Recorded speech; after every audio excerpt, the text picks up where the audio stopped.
Hi,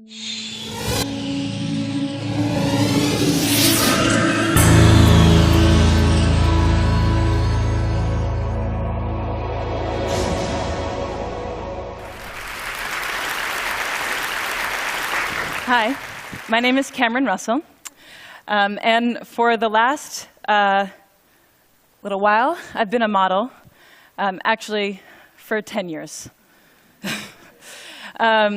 And I feel like there's an uncomfortable tension in the room right now, because I should not have worn this dress. So luckily, I brought an outfit change. This is the first outfit change on the TED stage, so you guys are pretty lucky to witness it, I think. If some of the women were really horrified when I came out, you don't have to tell me now, but I'll find out later on Twitter.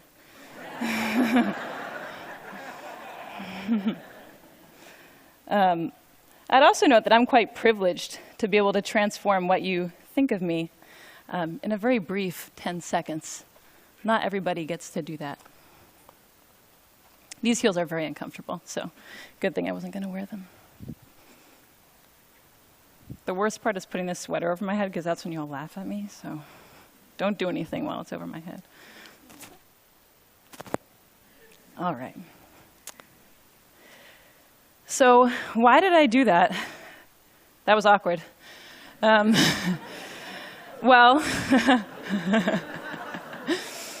hopefully not as awkward as that picture. Image is powerful, but also image is superficial. I just totally transformed what you thought of me in 6 seconds. And in this picture, I had actually never had a boyfriend in real life. I was totally uncomfortable, and the photographer was telling me to arch my back and put my hand in that guy's hair. And of course, barring surgery, or the fake tan that I got 2 days ago for work, there's very little that we can do to transform how we look. And how we look, though it is superficial and immutable, has a huge impact on our lives. So today, for me, being fearless means being honest. And I am on this stage because I am a model. I'm on this stage because I am a pretty white woman. And in my industry, we call that a sexy girl. And I'm going to answer the questions that people always ask me, but with an honest twist. So the first question is, how do you become a model? And I always just say, oh, I was scouted, but that means nothing. The real way that I became a model is I won a genetic lottery, and I am the recipient of a legacy. And maybe you're wondering, what is a legacy? Well, for the past few centuries, we have defined beauty not just as health and youth and symmetry that we're biologically programmed to admire, but also as tall, slender figures and femininity and white skin. And this is a legacy that was built for me, and it's a legacy that I've been cashing out on. And I know there are people in the audience who are skeptical at this point, and maybe there are some fashionistas who are like, wait, Naomi, Tyra, Joan Smalls, Lu Wen, and first, I commend you on your model knowledge, very impressive. But unfortunately, I have to inform you that in 2007, a very inspired NYU PhD student counted all the models on the runway, every single one that was hired, and of the 677 models that were hired, only 27, or less than 4%, were non-white. The next question people always ask me is, can I be a model when I grow up? And the first answer is, I don't know, they don't put me in charge of that. But the second answer, and what I really want to say to these little girls, is why? You know, you can be anything. You could be the President of the United States, or the inventor of the next internet, or a ninja cardiothoracic surgeon poet, which would be awesome, because you'd be the first one.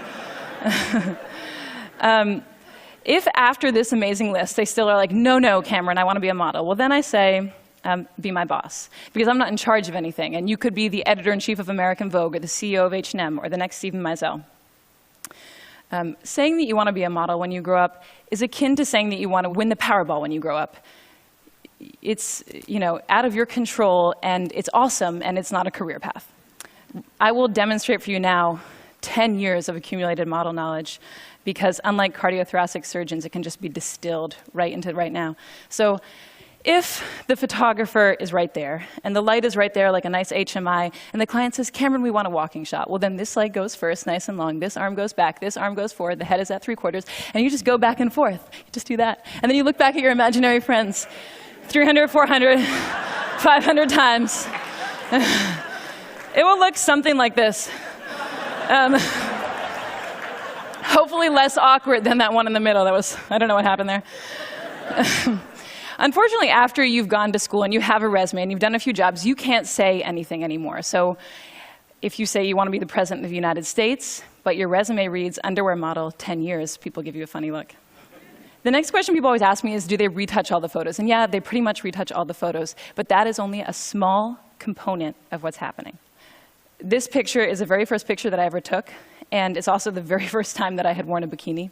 And I didn't even have my period yet. I know we're getting personal, but you know, I was a young girl. This is what I looked like with my grandma just a few months earlier. Here's me on the same day as this shoot. My friend got to come with me. Here's me at a slumber party a few days before I shot French Vogue. Here's me on the soccer team and in V Magazine. And here's me today. And I hope what you're seeing is that these pictures are not pictures of me, they are constructions. And they are constructions by a group of professionals, by hairstylists and makeup artists and photographers and stylists and all of their assistants and pre-production and post-production. And they build this, that's not me. Okay, so the next question people always ask me is, do you get free stuff? I do have too many 8-inch shields, which I never get to wear, except for earlier. But the free stuff that I get is the free stuff that I get in real life, and that's what we don't like to talk about. I grew up in Cambridge, and one time I went into a store and I forgot my money and they gave me the dress for free.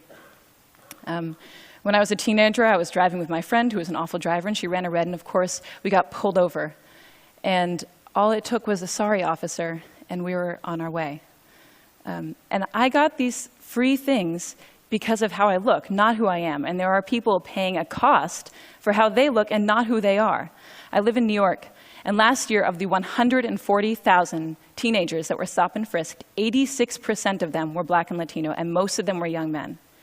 And there are only 177,000 young Black and Latino men in New York. So for them, it's not a question of, will I get stopped, but how many times will I get stopped? When will I get stopped?